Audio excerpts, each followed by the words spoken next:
Lebih jelas terkait perpanjangan pembatasan sosial berskala besar atau PSBB di Jawa Barat, kita tanyakan langsung pada Gubernur Jawa Barat Ridwan Kamil. Selamat sore Kang Emil, terima kasih sudah bergabung bersama kami di Kompas Petang.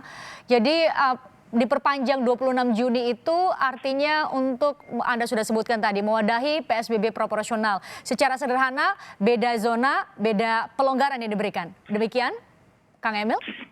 Ya Mbak, jadi kan selama 3 bulan kita sudah bereksperimen melakukan PSBB yang skala masif, skala regional, pokoknya ibaratnya tipe-tipenya itu udah kita tes semua lah.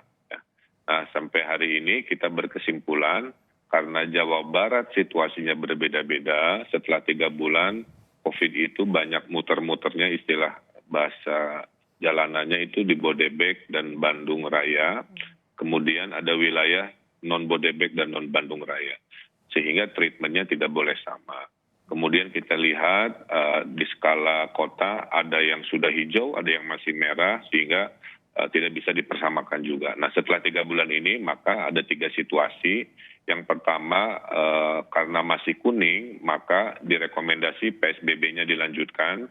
Tapi kalau sudah menuju hijau yaitu zona biru level 2 itu boleh melakukan persiapan AKB secara bertahap.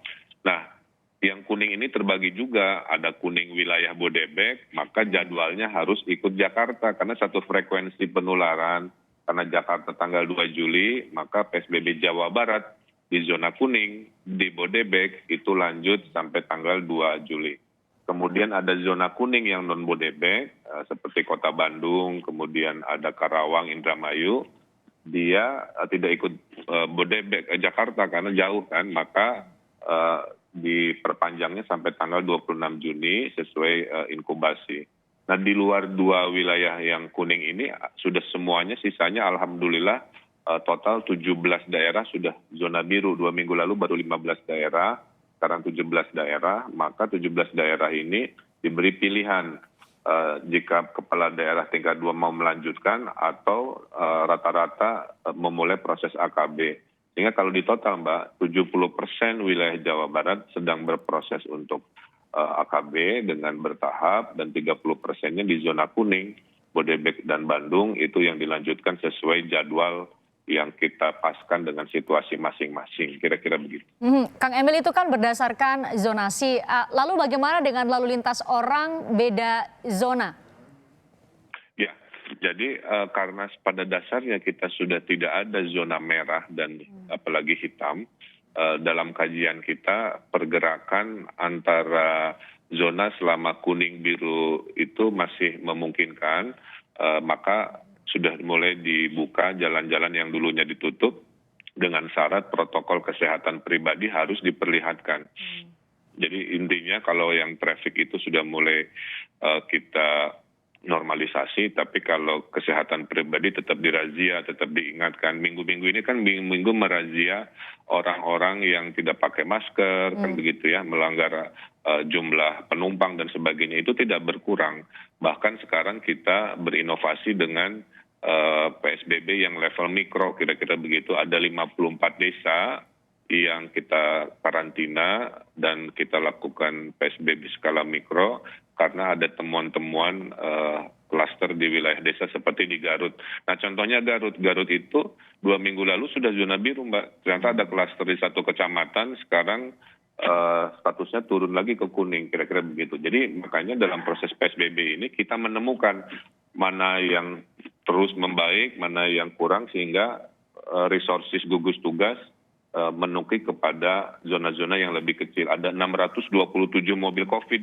Jadi kan ada 600-an kecamatan di Jawa Barat punya ambulannya kita sulap jadi mobil tes COVID. Kemudian kita punya lab BSL-3 pertama di Indonesia, paling canggih. Itu sekarang berbentuk truk, sudah bergerak menuju titik-titik yang bisa mengetes swab 400 sampel di alun-alun kecamatan, muter-muter, dan hasilnya dalam 1 hari sudah bisa diumumkan. Nah inilah cara Jawa Barat mengawal adaptasi kebiasaan baru, masih tetap mengetatkan dengan PSBB proporsional, dan melakukan testing dan yang masif agresif untuk memastikan tidak ada second wave atau gelombang kedua datang ke Jawa Barat. Lalu Kang Emil, bagaimana penanganan terhadap sejumlah klaster baru? Ada pasar, ada kalau di Bogor ada PNS yang juga terbukti atau terkonfirmasi COVID-19. Bagaimana penanganan di klaster-klaster baru di Jawa Barat? Ya, tidak semua kita definisikan klaster, Mbak. Kalau klaster itu dia dari satu orang menulari minimal 3, 5, dan seterusnya ya secara berjenjang. Jadi kita sebut itu sebagai lokal infeksi aja atau penularan lokal. Nah kalau klaster itu seperti di desa yang ada di Garut, itu menulari satu desanya, maka kita karantina, kemudian 1.600 tes swab kita gempur kemarin ke desa di Selaawi Garut dan menghasilkan kejelasan seperti yang kita harapkan. Ternyata hanya 2 keluarga yang kena dan sudah kita isolasi dibawa ke rumah sakit. Kemudian kita juga ada di karantina wilayah di Cimahi, skala mikro juga karena didapati tetangganya menyebarkan ke tetangga. Kemudian pasar betul tadi. Kenapa? Ketidakdisiplinan pedagang dan pembeli yang tidak pakai masker, mereka kan jual beli droplet akhirnya kan. Nah makanya ditemukan ada walaupun tidak banyak pedagang yang terpapar di 3 pasar di Bandung, pasarnya tutup, di Cimahi tutup. Makanya ada 700 pasar, jangan sampai ekonominya tutup gara-gara ketidakdisiplinan. Nah inilah hal-hal yang terus kita lakukan. Jadi 2 minggu ini ternyata Jawa Barat menemukan, Mbak, pergerakan paling besar hari ini ada di pasar. Maka perintah saya kepada 27 kota kabupaten, ayo sama-sama kita tes swab dan tes rapid test mana aja yang duluan di daerah pasar-pasar. Makanya ada dinamika kan, ada di pasar Cilengsi ada penolakan. Sebenarnya bukan penolakan, mereka bingung kira-kira begitu. Dulu udah dites kok belum diumumkan, sekarang kok udah dites lagi kira-kira. Jadi kita perbaiki komunikasi-komunikasi yang mungkin belum dipahami oleh orang awam, terutama di level pedagang pasar. Oke, Kang Emil, Jawa Barat adalah destinasi wisata. Ada beberapa daerah Kabupaten Bandung, Bandung Barat, itu jadi destinasi wisata. Diperpanjang PSBB proporsional, berarti orang di luar Jawa Barat belum bisa datang ke Jawa Barat untuk berwisata ya sementara ini? Ya, dengan status PSBB Jawa Barat diperpanjang, salah satu konsekuensinya, maka kegiatan ekonomi kami di 60% wilayah Jawa Barat ini tidak boleh didatangi oleh warga-warga di luar Jawa Barat. Jadi saya menghimbau warga Jakarta jangan ke Puncak, gitu kan, warga di perbatasan Cilacap, Jawa Tengah jangan ke Pangandaran, orang Jakarta juga jangan ke Lembang seperti biasa, karena dalam PSBB provinsi yang diperpanjang, kita sedang bereksperimen untuk bertahap di ekonomi lokal dengan warga kita sendiri. Nah contoh di Pangandaran ya, pantainya indah, kemarin belum ada orang, setiap yang mau masuk ke sana harus tes rapid dulu. Kalau nggak ada tes rapid dia nggak boleh. Terus dites, Anda KTP mana?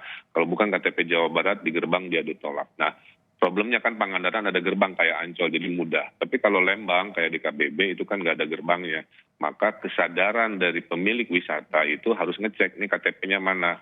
Oh, Anda datang dari zona bukan Jawa Barat, Anda membahayakan, Anda nggak boleh. Nah, kedisiplinan ini yang akan kita tes, Mbak, dalam 1-3 hari ini.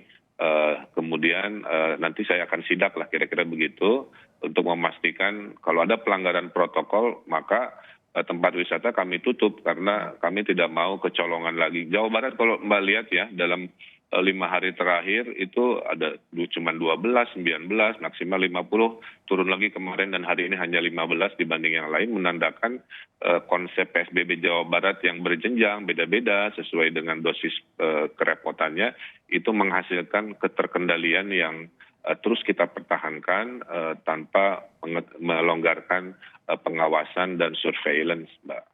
Kedisiplinan warga Jawa Barat yang akan menentukan apakah PSBB nanti 26 Juni akan diperpanjang atau tidak. Terima kasih Gubernur Jawa Barat Ridwan Kamil sudah bergabung bersama kami di Kompas Petang.